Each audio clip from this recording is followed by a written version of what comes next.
here with Lady Pauline and my wonderful host, Mr. Glenn Greenwich, the mayor of Suffolk Boulevard.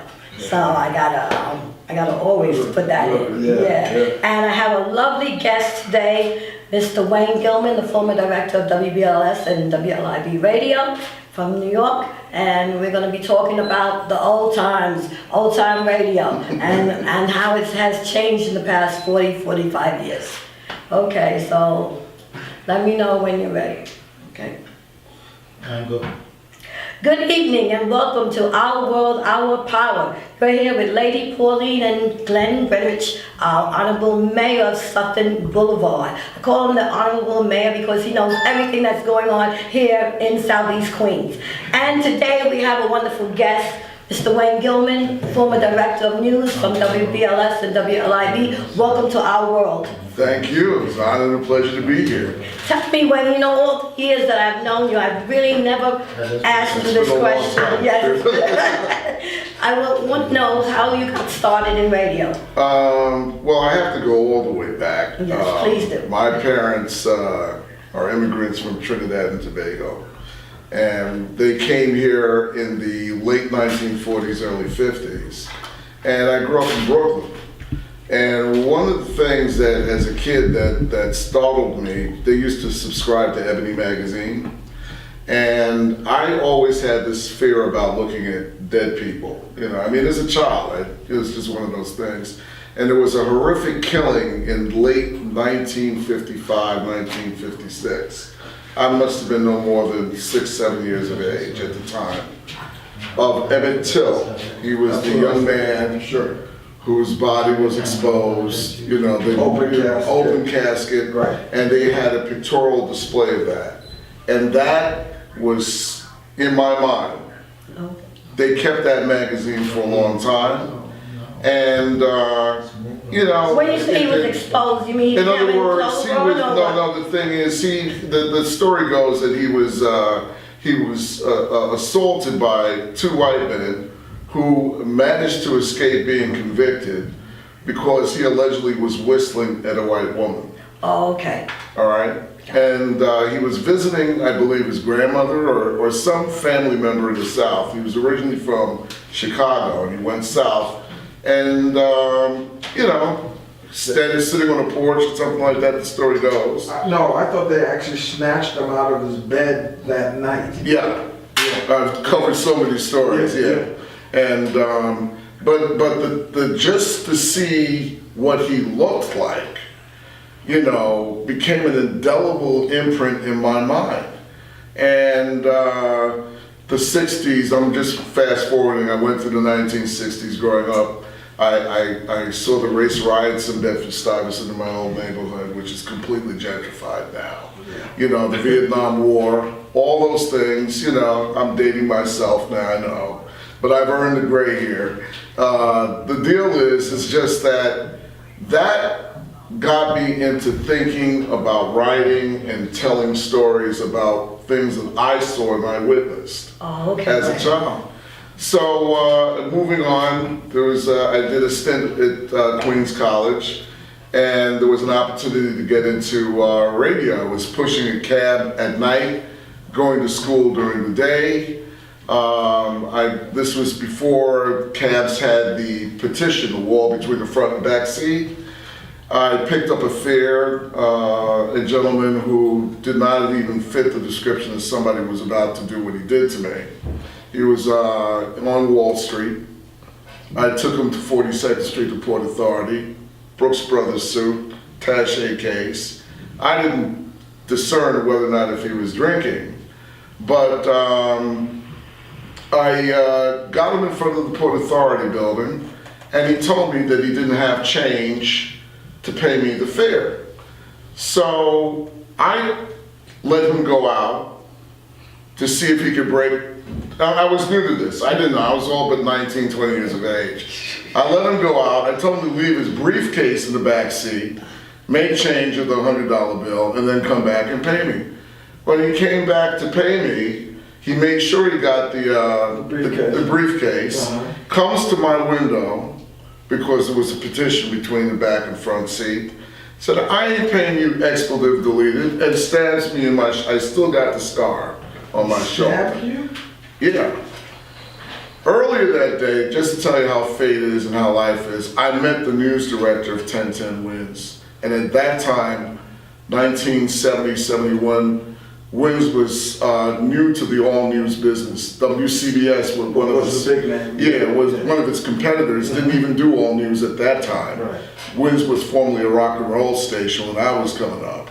You know, they had artists like Murray Decay and people like that. Okay. So when I got there, it was all news. And I told the guy after I got out of the hospital that there's no way I want to go back to pushing the cab. And I mean, I would, excuse me, sell myself if I ever have to go back to, you know, push a cab today, even if it's Uber.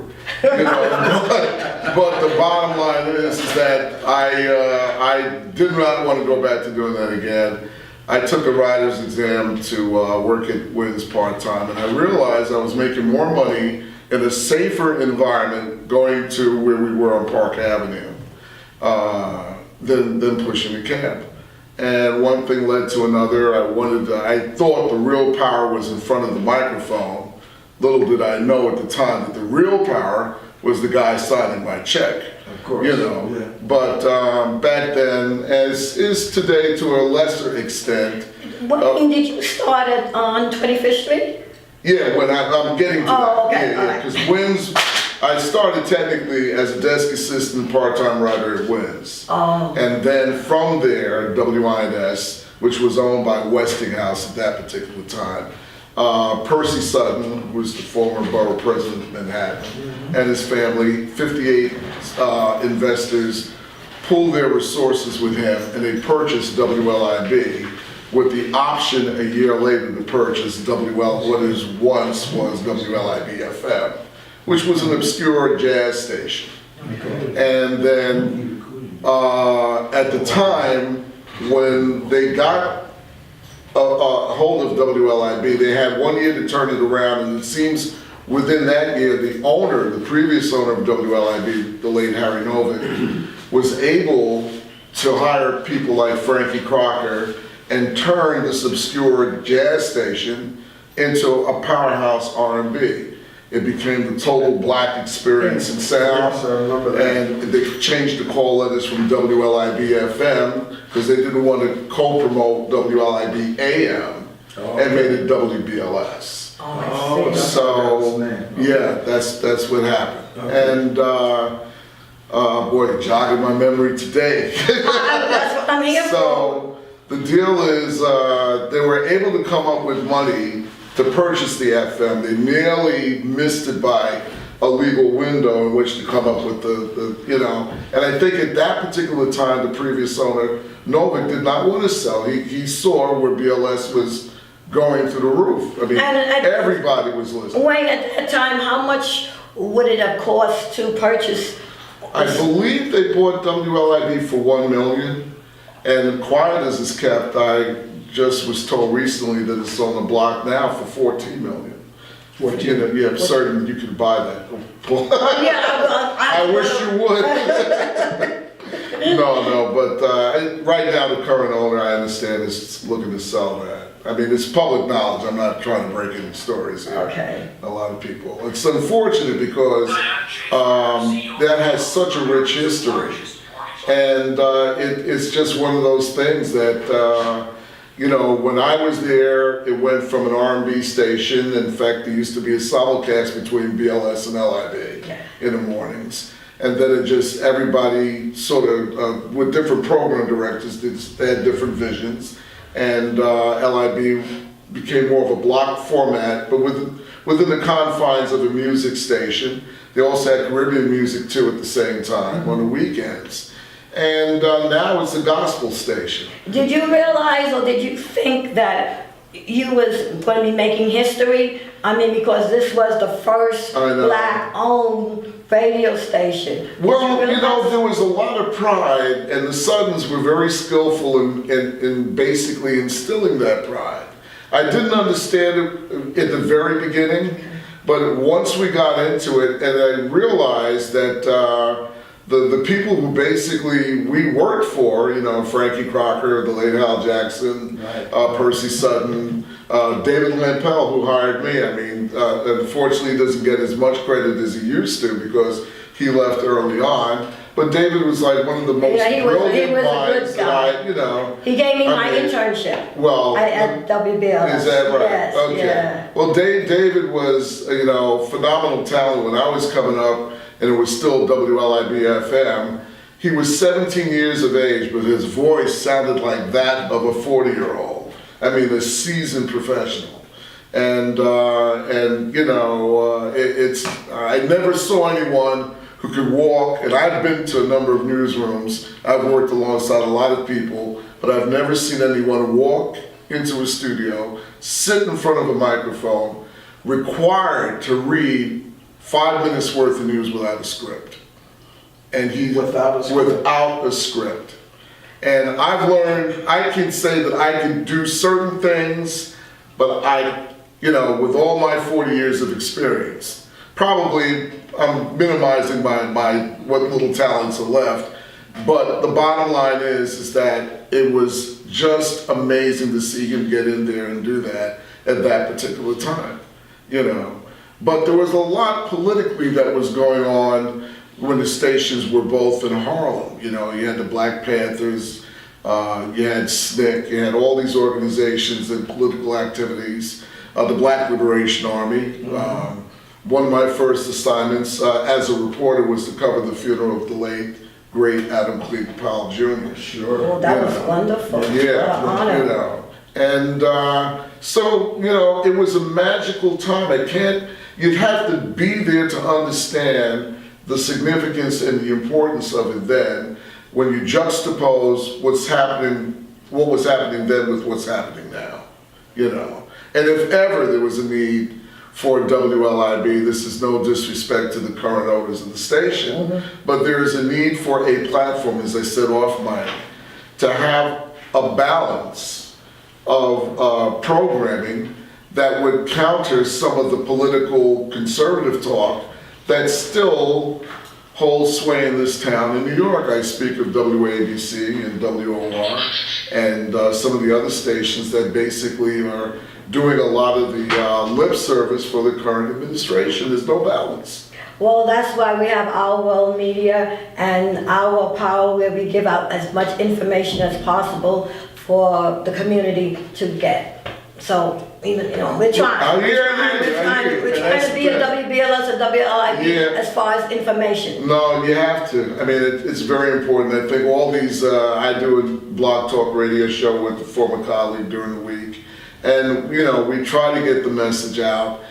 Social media is a lot different than, you know, terrestrial radio. And I'm not minimizing because it amazes me. I did a talk show today. I'm now doing a weekly talk show for WLBEAM, My 790, Orlando, Florida. And I'm pitted against a Trump supporter, a conservative intellect. And we go back and forth for an hour every Saturday morning about the issues and what's going on. And you can pick it up on the internet here in New York. I think, I want to say my790.com. I haven't done it yet that way because I'm on the air listening when I'm talking. Right, sure. But the bottom line is it can be heard worldwide. Let me ask you this. How would you compare the industry? I know you've been talking about how would you compare the industry then to now in terms of its importance to getting the message out? It's still important, you know. The thing is, it's just that when you have a 24-hour operation and you have people, and again, this is not to say that there aren't progressive white folks who don't understand the circumstances that we're under. But the bottom line is, it is so important to have a place to go to.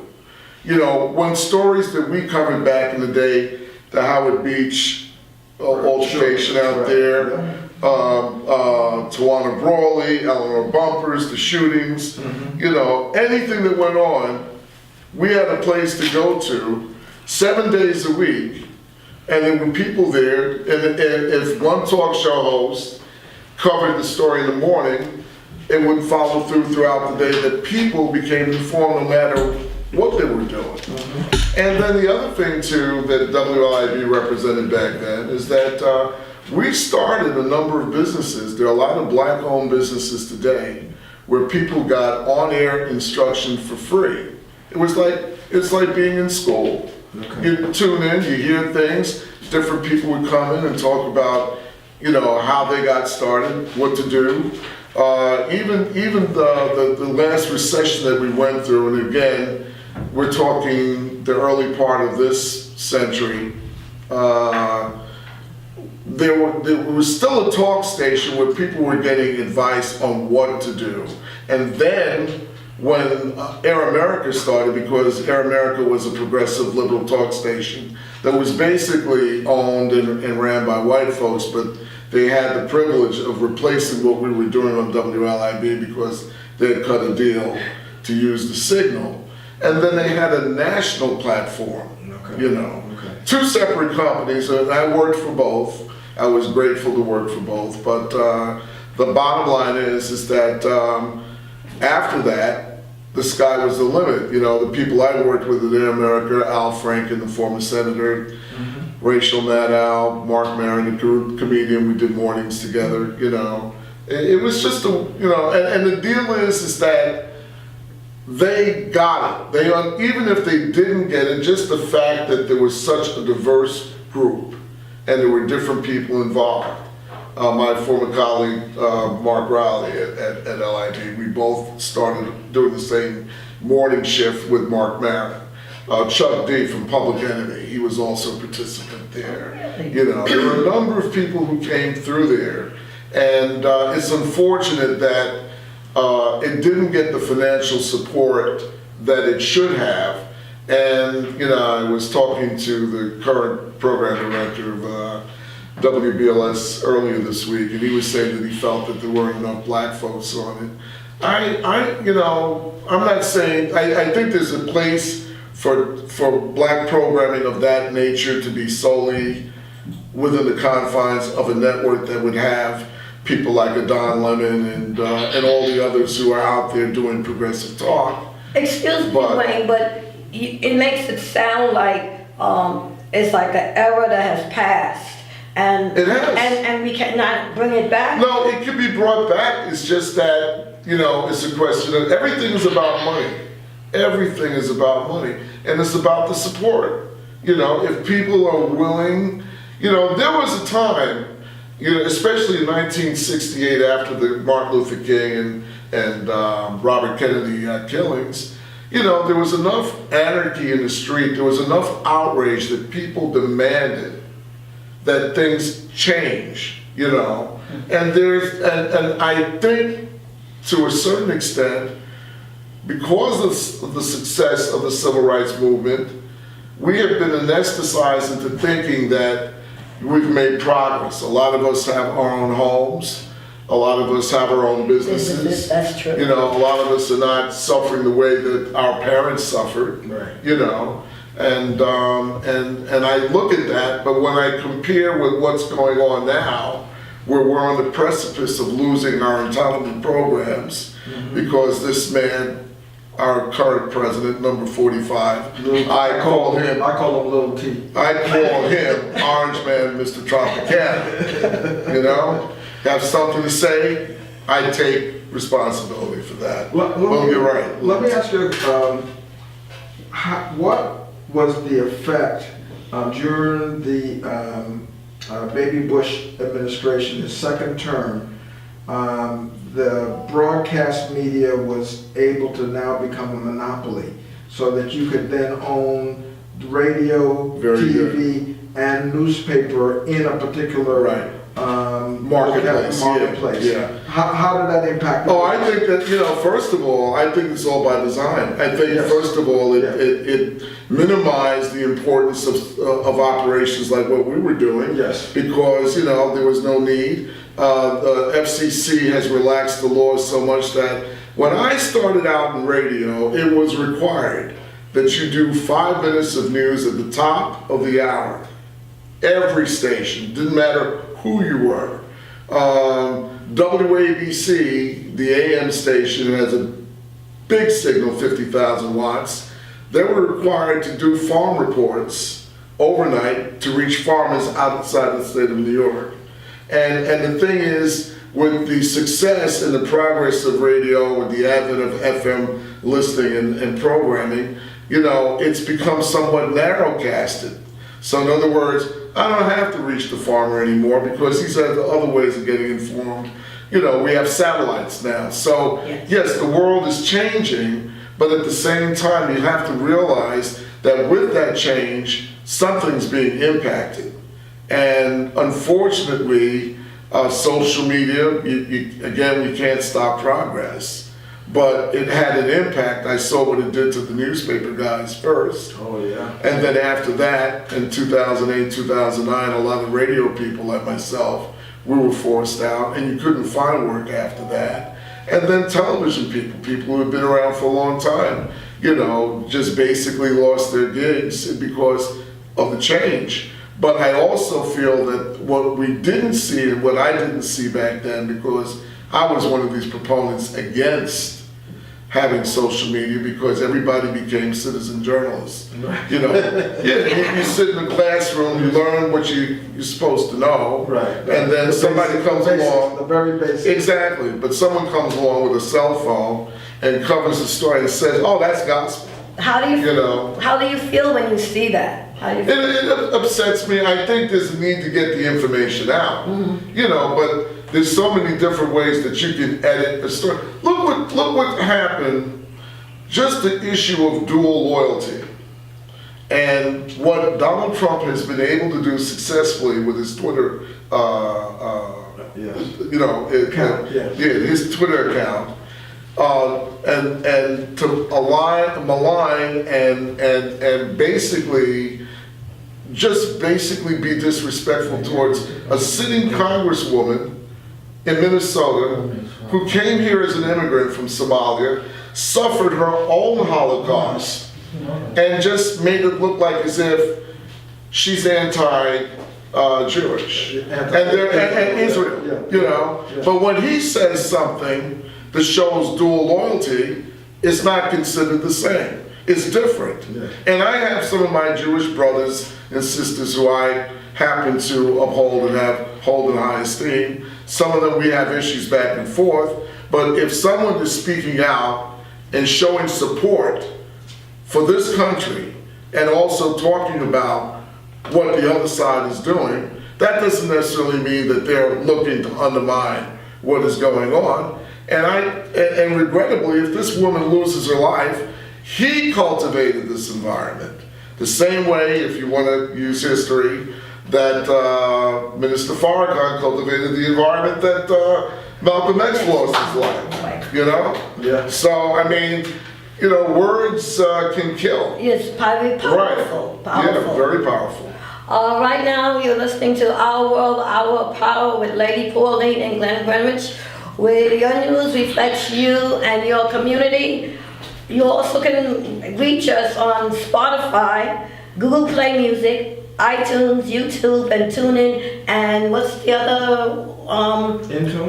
Intune? No, iHeartRadio. iHeartRadio, yes. So we have many different platforms. You can also reach us at 607-301-0962, Caribbean Buzz TV and Radio. We're here with Wayne Gillman, our guest. Thank you. Yeah, it's a real honor to be here, and you have many platforms in which to reach people, so that's very important, But getting back to what I was saying about Trump, it's just unfortunate that this guy has done so much, and I don't want to even see him impeached. I want people to come out and vote him out. Period. That's it. And it's just the level of decadence and the things that he's gotten away with. And then there are folks out there that I hear and talk to all the time, people who quietly support him and say, "Oh, don't look at his vitriol and his off-color comments and things that he says off the cuff. Look at what he's doing." And I'm saying, yes, look at what he's doing, you know? That's actually scary. It is, thank you, you know, please. Now, we have about 20 candidates that is going to be running for the 2020. Who would you like to see that would make a drastic difference? Well, it's hard to say. There's such a beautiful field out there. At first, I was leaning towards Joe Biden and Kamala Harris. I think it's not to say that Kamala Harris couldn't hold her own, you know, but I think for some reason, the way our elected, the people who go out and vote, the populace, they think that perhaps it may be too soon for a woman. It may be too soon for a gay. I don't, you know, the only way you find out is by doing. But we have an array of some very, very impressive candidates. And of course, the Republicans are already making an effort to see if they could, you know, undermine, you know, because I mean, what they did to Biden, I think, is unfortunate, you know. And then more of it is going to come out as time goes on. They're going to try to pick them apart, but I also see where there are some Republicans willing to challenge the incumbent. And I think that's going to work in our favor. I was really disappointed with Bernie Sanders in 2016. Why? And because I felt that as an independent, he did a lot to destroy Hillary Clinton's chance. She won the popular vote. Yes, she did. And he waited too long to get out to say that he was going to support her, you know, and I think that helped Bush. I think that helped Trump. And I think there are some things that he will say, but I'm not totally in lockstep with all that he has to say. Either he's progressive. Yes, we need a single-payer health system now. I mean, what we go through healthcare now is outrageous. It's crazy. Even the conservative group, the Koch brothers, recently did a study showing that if they went to a single-payer system in the States here, it would be far less expensive than maintaining the current system. Now, these are people who support Republicans. So if they could come out and say that. Well, when you look at it, you're talking about close to 20% increase in costs for medical coverage year over year over year. Yeah. I mean, it's incredible that they're able to sustain that type of growth, and it's all this greed. It is greed. That's all it is. It's plain old greed. And it doesn't go down.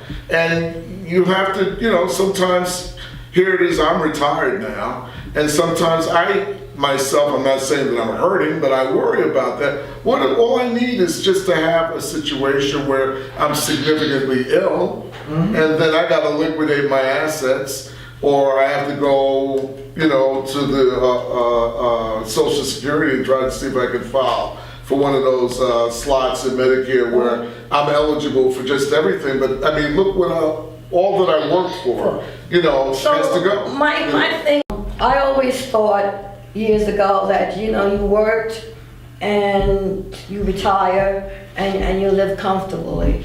And now I realize that's not the case. I mean, the whole inner structure is ruined.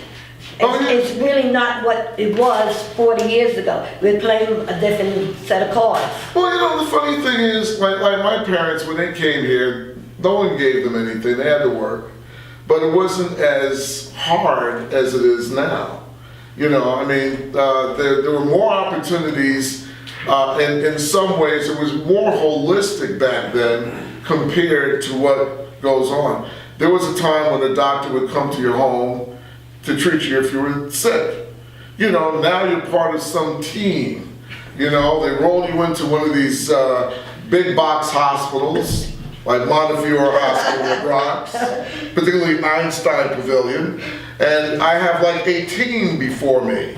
And if I have a problem with the team, I have to go to an ombudsman to straighten out the problems with the team, you know. And then sometimes, right, I'm suffering. And then, God forbid, if my insurance, because of some clerical error at the insurance company is dropped, and I need something done, I have to consult the team, but they want to know they're getting paid. Yeah. So, I won't do anything. yeah, thank you. Until they get paid. Right, and I had a good friend, God rest his soul, ran St. Barnabas Hospital in the Bronx, had a brain tumor 10 years ago.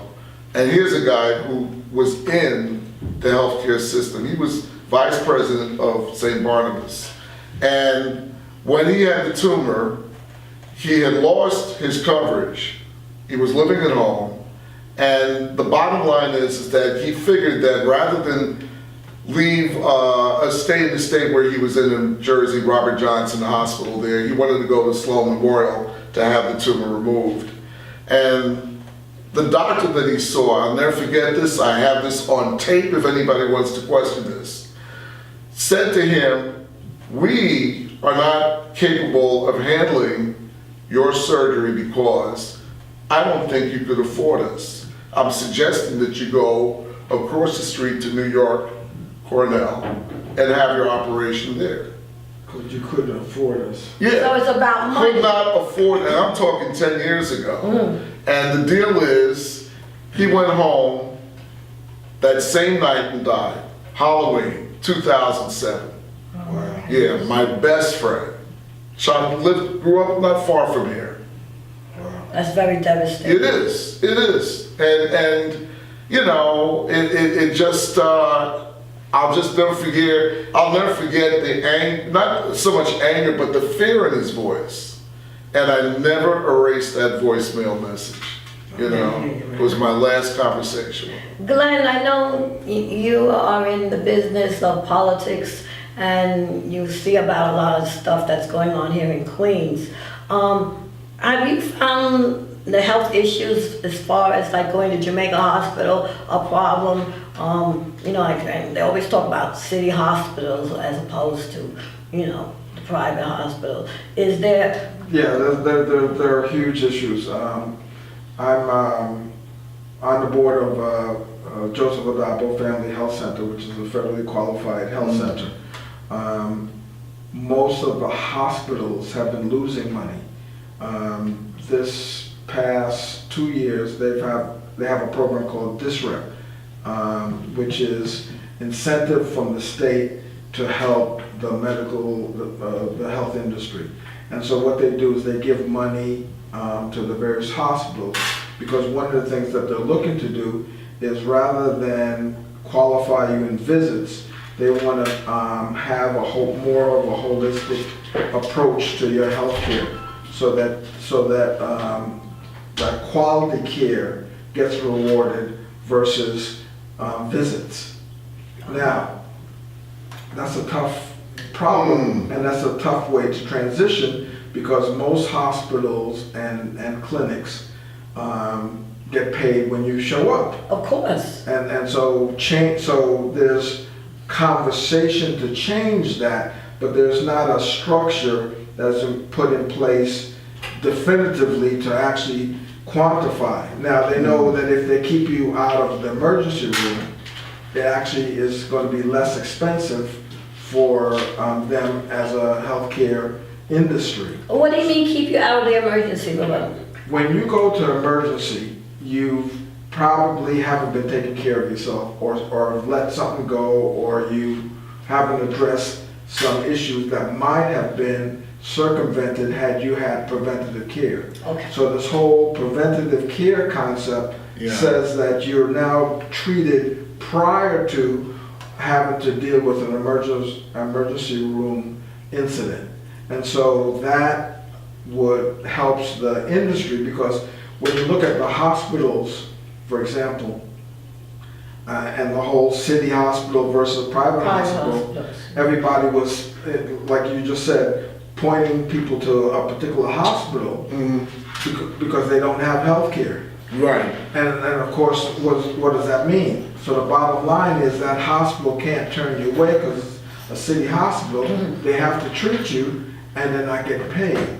So you've got a huge hemorrhaging of funds, because you've got all this influx of people who are coming in who aren't on a health program, and bottom line aren't probably going to be able to pay you anything or a nominal fee for whatever it costs you to do that. But you've had Even so with- many closings of different hospitals Well, in that's all why the they 5 closed. boroughs. That's why they closed, because they were hemorrhaging money. Mm. Now, the federally qualified health centers are actually getting paid by the federal government for communities who are not getting the coverage that they need to because of finances. So they kind of subsidize it in a way that supports you getting help. In fact, just a little brief history, when the Jobs Act was enacted, also the hospital and health coverage, the Healthcare Act was followed by that, because they realized that if you're not healthy, you can't work. So it didn't. So why am I going to give you a job Right. and you can't hold it Yeah. because you're sick? Exactly. So the two actually go, the Job Act and the healthcare go hand in hand. So to keep the people who have jobs healthy, so they can continue their employment. Mhm. So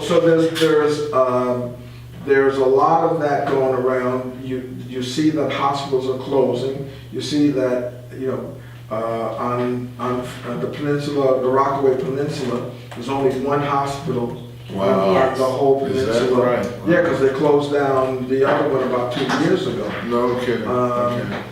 And we've had the same situation here, right here in downtown Jamaica. We had St. Mary Immaculate Immaculate Hospital. Hospital. Oh, that's close? That's Yes. closed. Whoa. And so we only have Jamaica Hospital. So we're limited. We have to go to Flushing, which was it's now New York. Yeah, New York, Yeah. that's It where I used to go. be Yeah. Booth Memorial It's Hospital. New York That's Hospital. been taken over. So you've got some very different changes that are going on with the hospital system. And of course, the federally qualified health centers get paid through Medicaid. So they're Getting funded. They're getting funded. They're getting funded. Does that include, don't mean to cut you off, urgent care? Urgent care is a whole nother animal. That's what I was curious about. And urgent care now becomes, but it's not, like, again, they're looking to get paid as well. So Yeah. they're not necessarily, they're looking for health programs that are not necessarily Medicaid and Medicare. Is that right? Yeah. Okay. Yeah, they're looking- Because I thought if I'm sick, I'm on Medicare, I should be able to go into an urgent care if I can't make it to the emergency room.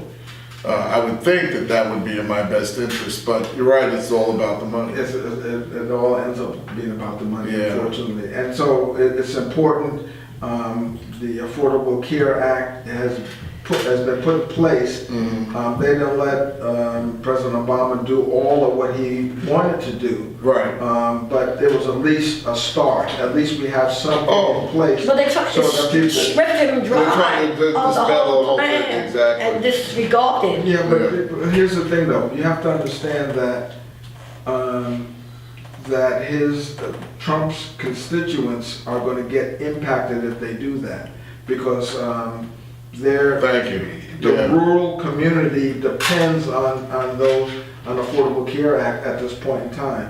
So, he'd be cutting off his nose to spite his face, which is why the Republican Party hasn't come up with a replacement plan. You notice they've been talking Right, about. but they can't come up with but they anything haven't better come than up what with they had. anything. Yeah. You know, Yeah. and I agree, and there's some areas of this country in which, rural areas of this country in which they are suffering as well. Yes. Where there's no health care.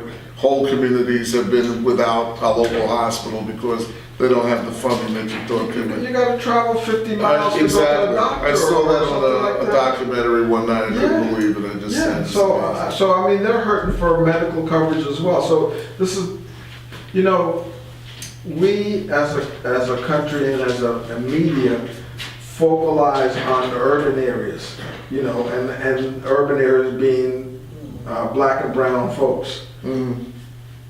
It's a problem for everybody in this country, but it's not, for me, I don't think it's being treated that it's everybody's problem. it's only for the people, Of color, of brown color. Well, the thing is, or poor. poor. But they know. I mean, there's no way that they don't know. I mean, they're not in a vacuum, but the problem is that they're trying to make it a racial issue. Yes. They want Everything's racial. Yeah, everything is racial. Exactly. So. Well, isn't it cheaper, like if you can't get to the doctor and you die, well, there's less people.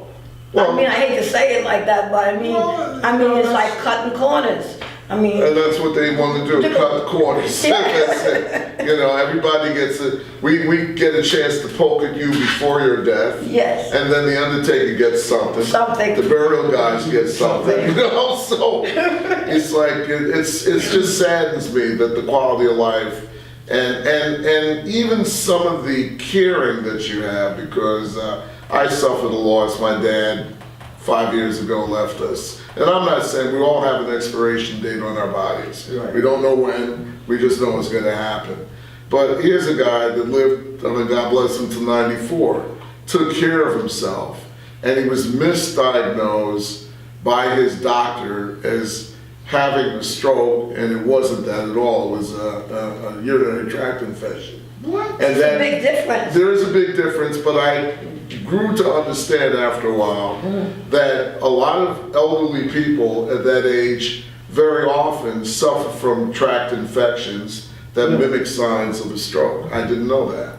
But the time that they treated him, he was over-medicated. And that took him out.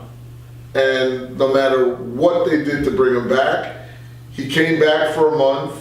And some of these nursing homes, that's a whole other That's page, story. all by itself, And I'm sorry that I'm saying this is my opinion again. I take responsibility for the things I say here. But if you have an elderly parent or an elderly loved one anywhere, rather than taking them to a nursing home, I think it's better to take them home and have you treat them, if you can. Yeah. Because you're not going to get the same quality care. So that's why it's very important as for who we put in these offices as far as electrical people. Right. It's very important. Yeah. I want to change the subject Okay. a little bit, and I want to ask you if someone is interested in getting into radio. A No. young person. So you wouldn't recommend? Keep your day job. Stay at McDonald's. No, I'm sorry. No, I don't want to discourage anyone, because somebody discouraged me, I said, you want to do that? Yeah, I think it's fun, and I used to listen to these guys, and it was enjoyable. I mean, I got to meet a lot of people, and I had fun with the guys that I worked with. It was a moment in time that will never happen again. And you met a lot of presidents. Yeah, I did. I had the honor of meeting quite a few, because we covered, again, WLIB at the time was a progressive talk station, and it was owned by politicians. The people who owned inner city broadcasting. Right. You had Reverend Jesse Jackson. You had Percy Sutton, the principal owner, the Sutton family, the Tatums. You had Stevie Wonder. You had all these, Roberta Flack, all these people who were luminaries in our community that had a piece of inner city broadcasting at that time. There were 58, I believe, in all that were principal owners. Oh, wow. And the deal is that, again, they were visionaries. These people knew what struggles our community was going through at the time, and they wanted to bring about a change. And to see it come to what it is now, regardless of what happens, I'm not at liberty. I'm not even so much at liberty, but I just don't wish to discuss its demise. But it's just what happened to bring about the change that we needed, and it shows that it can happen. But a lot of our black institutions are going. I just found out that Ebony Magazine, the Johnson family, sold their last piece. BET is now owned by CBS. Right. There's so many, I think it's only Radio 1 now, the Kathy Hughes, that are her company, and maybe a handful of other operations. Essence Magazine is gone. I mean, they're here, but they're under different ownership. Down the seats. Right. But I want to get back to what you said. What you demonstrated was collective economics. Exactly. And that was something then, and I think that's something Oh, now, of course. that we as a community forget. Yeah. That we have the power to be able to Right. bring our monies together. And it was what, 58 people? Yeah, 58 altogether. I mean, we have an Oprah Winfrey, we have Michael Jordan. Yeah. You know, we have other people who have money. Can step up. Yeah, right. into that If, you know, conversation. and I'm not minimizing what they're doing because they have their own independent operations going. But again, there is still a need. Here in New York, one of the largest diverse demographics in the world, in the country, you know, there's not one black talk station devoted to liberal talk and progressive talk and local politics. Not, And we still don't own a department store. I never thought of that, you know? You know. That's an opportunity too.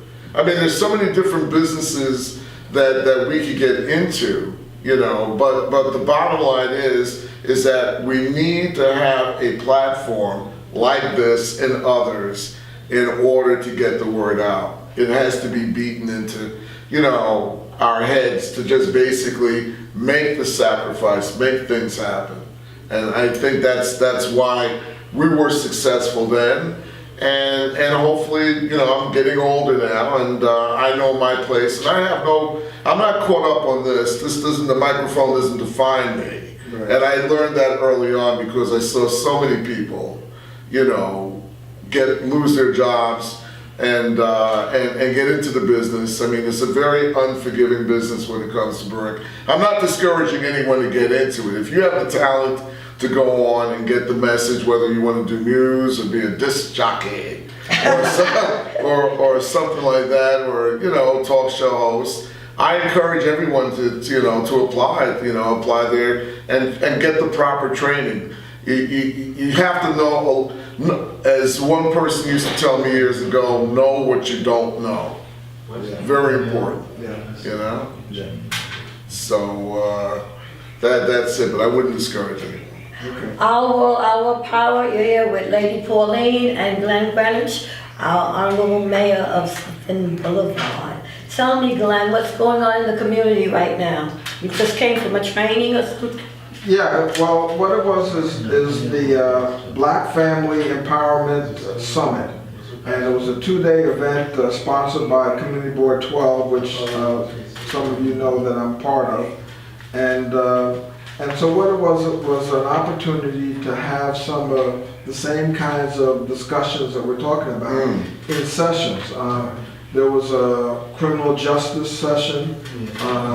There was a jobs session. There was basic EOC training. Just some progressive conversations about what we as a community can do to prepare ourselves for this environment that we're in and to thrive, you know, economically. I mean, when you look at the economic engines of this country, small businesses create 50% of the jobs. So we as a community I think have gotten dependent on corporate jobs. And the thing with corporate jobs, they come and they go. You know, when the corporate's doing fine, they'll hire, and when they're not, you're the first to go. And so there's not a whole lot of job security. You know, I grew up in an era where my parents worked for the company, one company. Exactly. They, you know, when they retired from that company. Even within my career, that didn't happen.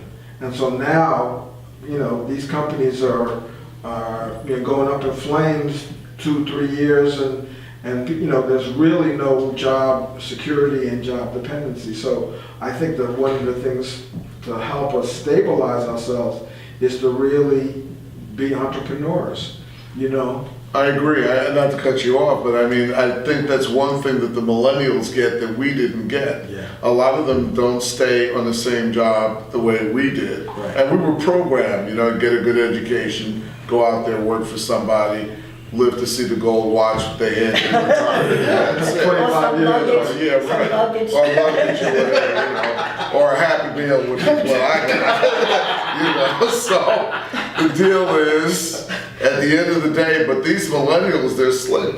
And I think to a certain extent, when you look at it, they're moving about creating their own lifestyle at a time that they're very healthy. Right. Here it is, we're in retirement, and I don't know, I'll speak for myself, but I get up sometimes with aches and pains. Oh, yeah, me too. So, I have them right now. yeah, right. I'm in my back. I won't comment on that. I pulled down for some reason, something I did. He won't go into that, that's another story. Speech. You're listening to Caribbean Buzz, TV and radio, the Hour of Power Hour. Glenn, Yes. Minutes? All right. where you want to go from here? So, well, I think that we talked a little bit about how we can utilize social media, the radio, all of the devices that are available to us.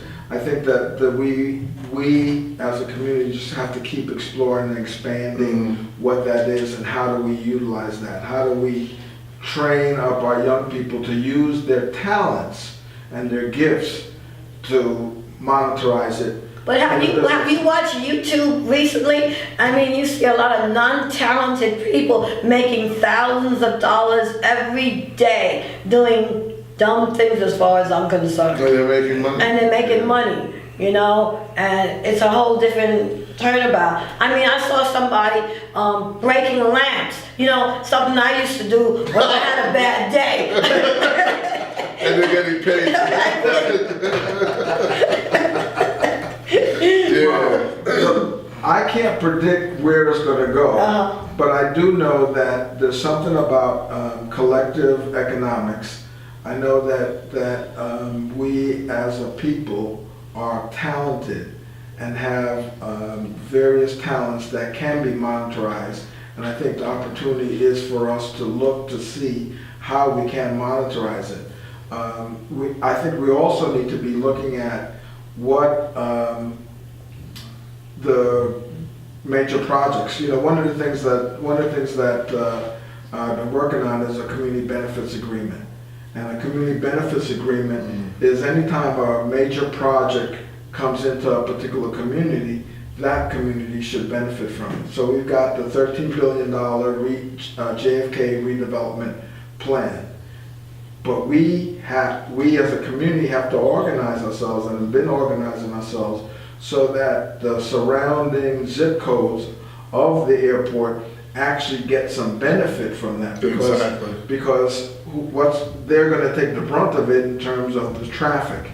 So the traffic is going to be coming through because the JFK is going to expand. So you're talking about transportation infrastructure is going to be coming through our community. We're also going to have additional pollution. We're also going to have additional noise.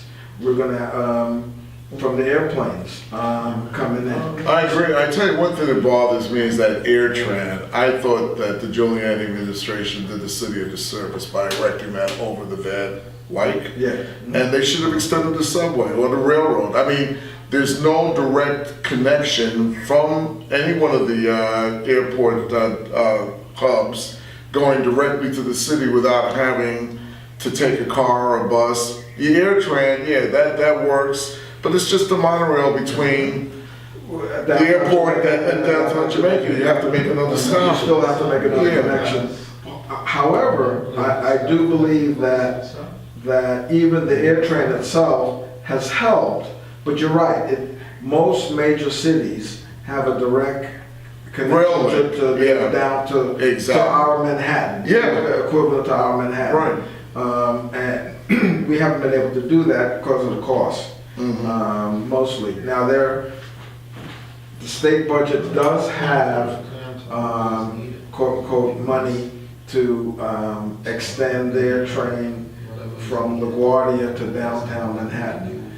Interesting. But you know, will we see it in our lifetime? That's another story. Yeah. That's funding that has been put back into the budget as far as I understand from last year, and will continue to be done. So there's some things around that are occurring, but again, I think that the most important piece is how are those communities going to be benefiting from this major project. There's another project going on at Belmont. I think that's a $2 billion project. I guess it's not as big as JFK, but again, how is that community around the Belmont area going to be impacted, and what is that project going to provide for that surrounding community? So these are some concerns and some things that I think are important for the communities to be involved in. Well, this community right here, downtown Jamaica, is going through a drastic change. Yes. And a lot of jobs is coming to the area. Housing, I don't think a lot of people are even aware where to go to apply for the housing, the affordable housing, quote, affordable housing. That's a whole other conversation about affordable housing. Yeah. But you're right, there is, there's not a lot of information about all of that, and community boards are doing their best. We've organized and actually have multiple community boards actually in play to be able to come together around this community benefits agreement, which hadn't been done previously. So there are conversations that are being had, and we need to just keep, being robust with that message and letting people know that things are coming down the pike. And in fact, I was at a meeting the other day, and people were like, "Hey, I have a doctor's office, and I've been successful here in the last 20 years, but I want to move my office to Suffolk and Archer because that's the main center of where things are going. Yeah. How do I do that?" So, Interesting. so we've got to reach out, Stay on top. and yeah, it's a lot to communicate. And the radio used to be the way to do that, but we're still looking for social media to do that as well. We'll be right back after this break. Our World, Our Power, another Saturday from 5 to 6 with your lady Pauline. So please continue to listen to us at Spotify, Google Play Music, iTunes, YouTube, and TuneIn. And if I forgot something else, oh well. See you next week. Thank you.